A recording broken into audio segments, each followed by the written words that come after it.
দুহাতা খিচুড়ি আর আধখানা ডিম, পাতে যেটুকু পড়ে তা নিয়েও টানাটানি।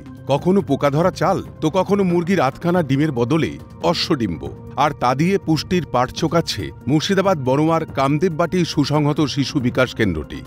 রিসার্চ কেন্দ্রের এমনই বেহাল দশা, ঠিক বড়োয়ার কামদেববাটিতেও উঠে এলো একই চিত্র। কার্যত কর্তব্যরত যে শিক্ষিকা, সেই শিক্ষিকা দেখা নেই মাসের পর মাস ধরে, হয় না কোনো রকম কোনো শিক্ষার বালাই তো নেই, যেটুকু খাদ্য মেলে সেটাও অতি নিম্নমানের সামগ্রী। শুধু খাবার নিয়েই অভিযোগ নয়, জানা গিয়েছে কেন্দ্রটি শিশু শিক্ষার হলেও শিক্ষিকার বড়ই অভাব। মাসখানেক আগে শেষ দেখা মিলেছিল শিক্ষিকার। সিএনএর ক্যামেরায় উঠে এলো অভিভাবকদের ক্ষোভ। মাল খুব নিম্নমানের মাল, যেদিন খিচুড়ি দেয় সেদিন খিচুড়িতে শুধু পোকা মাসে, আর যদি ডিম দেয় শুধু ডিম। আর পড়াশোনা হয় না, মানে যে আমাদের এখানকার দিদিমণি সে আসে না।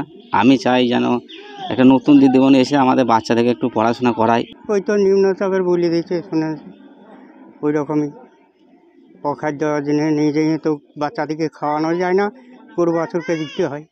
পড়াশোনার তো হয় না। ওরা অভিযোগ করছে যে বাচ্চারা আসতে পারছে না। আমি যাব, বাচ্চারা আসবে না। বাচ্চারা এসে কি করবে এখানে? অগত্যা গোটা কেন্দ্রের দায়িত্বে রয়েছেন একজন সহায়িকা, যদিও তার দাবি পোকা থাকছে, চালে দুর্গন্ধ থাকছে, এটা সত্যি? আপনি বলুন।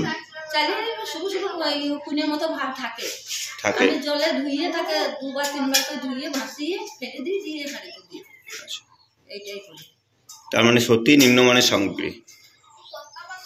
এটা এই কিছুদিন আগে এসেছিল, এসে আবার দেখি শুনে গেল, সব যা বলার বলে গেল, দিয়ে আর আসে না। মানে এখানে পড়াশোনা কিছু হয় না? গোটা রাজ্যে অঙ্গনওয়াড়ি কেন্দ্রের চিত্রটা প্রায় একই। কখনো ধরা পড়ে কেন্দ্র ঘিরে ক্ষোভ বিক্ষোভ, কখনো খোলা আকাশের নিচে চলছে শিক্ষার পাঠ। এখনো কেন উদাসীন প্রশাসন? কবে বদলাবে চিত্রটা? শিশুদের প্রতি এই অবহেলার অবসান কবে?